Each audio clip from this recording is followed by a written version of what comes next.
प्यारे स्टूडेंट्स, आज हम चैप्टर 12 नंदू का अनार बम पढ़ेंगे, इसे रीड करेंगे। इस चैप्टर में आपको दिवाली के दिन आप क्या क्या करते हैं, कैसे उस दिन को एंजॉय करते हैं, कैसे खुशियां मनाते हैं, इसके बारे में आज हम पढ़ेंगे। आज घर में उल्लास छाया हुआ है। उल्लास यानी खुशी। दिवाली जो है सभी खुश हैं। आप लोग भी दिवाली के दिन बहुत खुश होते हैं कि नए नए कपड़े पहनेंगे, मिठाइयाँ खाएंगे, पटाखे जलाएंगे। तो आज हम उसी के बारे में पढ़ रहे हैं। वर्ष भर की प्रतीक्षा के बाद आज यह पर्व आया है।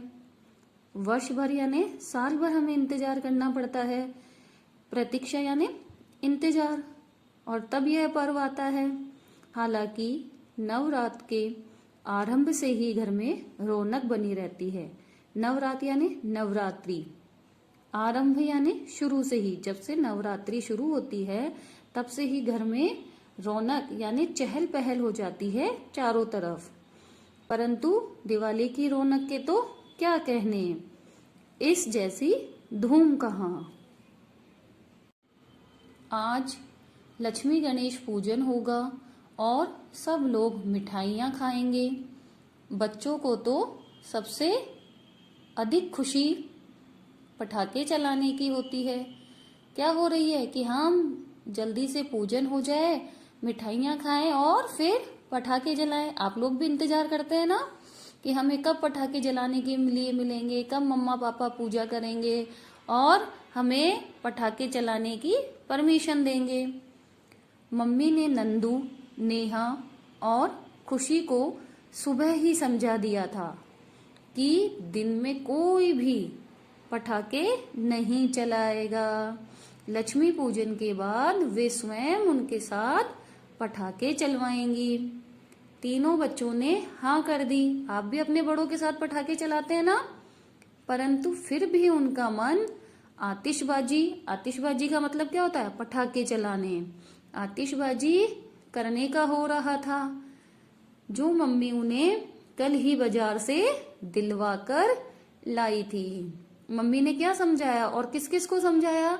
नंदू, नेहा और खुशी को क्या समझाया था कि लक्ष्मी पूजन के बाद वे उनके साथ जाएंगी, तभी उन्हें पटाखे जलाने हैं। लेकिन बच्चों का मन, आपका मन भी करता है ना, मम्मा से रिक्वेस्ट करते हैं, पापा से रिक्वेस्ट करते हैं कि नहीं हमें पटाखे चलाने दो।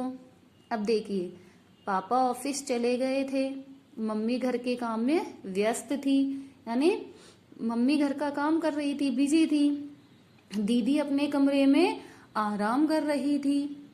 अवसर पाकर नंदू कमरे में गया और चुपके से पटाखों का थैला उठाकर छत पर चला गया। क्या किया नंदू ने? पटाखे उठाए और छत पर चला गया। दोनों बहनों को भी उसने इशारा करके ऊपर ही बुला लिया। मम्मी को इन सब बातों की जानकारी नहीं थी क्योंकि वो अपने काम में बिजी थी। छत पर दीवार की ओट में यह सब कार्य हो रहा था। क्या हो रहा था? नंदू, नेहा और खुशी पटाखे चलाने के लिए ऊपर छत पर चले गए थे। नंदू ने अपनी जेब से माचिस और मोमबत्ती निकाली, मोमबत्ती जलाई और उसे फर्श पर चिपका दिया। 2 अनार बम लेकर उसने फर्श पर रख दिए और फुलझड़ियों के सिर मोमबत्ती पर जलाने लगा। छुर्र की आवाज के साथ फुलझड़ी जल उठी। परंतु यह क्या, फुलझड़ी से उठी चिंगारियां अनार बम पर जा पड़ी और वे सुलग गए, यानी वे जल गए। इसका बच्चों को पता नहीं चला और बच्चों को इस बात का पता नहीं चला कि जो हमारी फुलझड़ियां हैं उनसे जो चिंगारी निकल रही है वे अनार बम पर लग गई है। वे प्रसन्न होकर हाथों में फुलझड़ियां घुमाते रहे।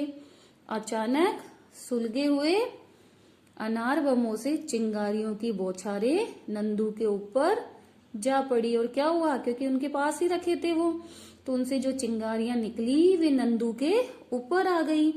इससे पहले कि वे संभल पाते उसकी कमीज में आग पकड़ ली। क्या हुआ उसकी कमीज, उसका शर्ट जो था वो जलने लग गया। मम्मी मम्मी घबराकर तीनों बच्चे चिल्ला उठे। क्या बोले वो? जब उन्हें डर लगा, वे जलने लगे, तो क्या कहा उन्होंने? Mummy mummy. बड़ी बहन नेहा ने तार पर सूख रहा गीला तौलिया नंदू के जलते हुए कपड़ों पर डाल दिया। यह सब क्षण भर में ही हो गया, यानी कि उन्हें पता भी नहीं चला, ये सब इतनी जल्दी हो गया।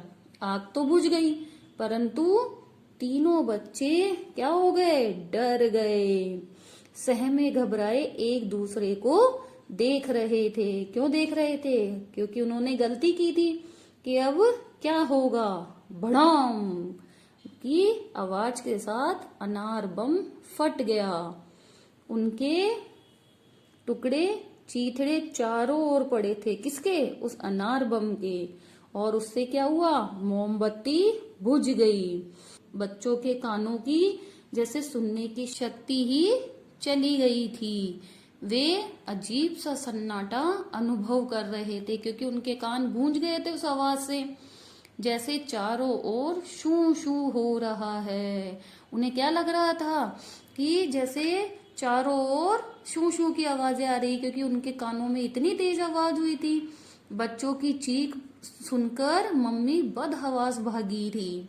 क्यों भागी थी? क्योंकि वे भी डर गई थी बच्चों की आवाज सुन के कि बच्चे इतनी तेज क्यों चिल्लाए। सारा दृश्य देखकर वे अब समझ गई थी।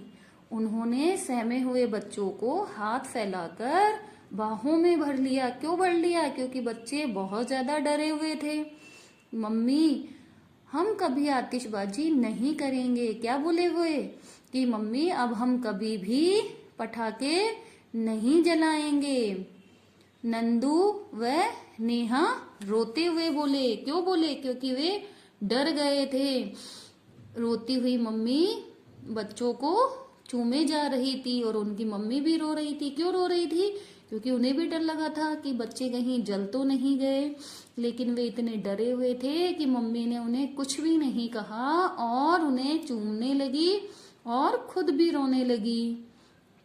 बच्चों, इस चैप्टर से आपको समझ आया कि दिवाली पर जब आपको पेरेंट्स पटाखे दिलाते हैं तो क्या कहते हैं? हमेशा यही कहते हैं कि बड़ों के साथ जलाने हैं। तो आपको भी पटाखे जो आतिशबाजी होती है वो बड़ों के साथ करनी चाहिए, अकेले कभी नहीं करनी चाहिए। इस चैप्टर में मैंने कुछ वर्ड्स, कुछ शब्द अंडरलाइन किए हैं, उनके नीचे पेंसिल से एक रेखा बनाई है, वो आपको अपनी नोटबुक में लिखने हैं और रफ नोटबुक में उनका दोहरान करना है। और यहाँ कुछ शब्दार्थ भी दिए हुए हैं, वह भी आपको अपनी नोटबुक में लिखने हैं। उल्लास यानी खुशी, प्रतीक्षा यानी इंतजार, आरंभ शुरू, रौनक चहल पहल, आतिशबाजी पटाखे चलाना। ओके बच्चों, नेक्स्ट क्लास में हम इस चैप्टर के प्रश्न उत्तर करेंगे।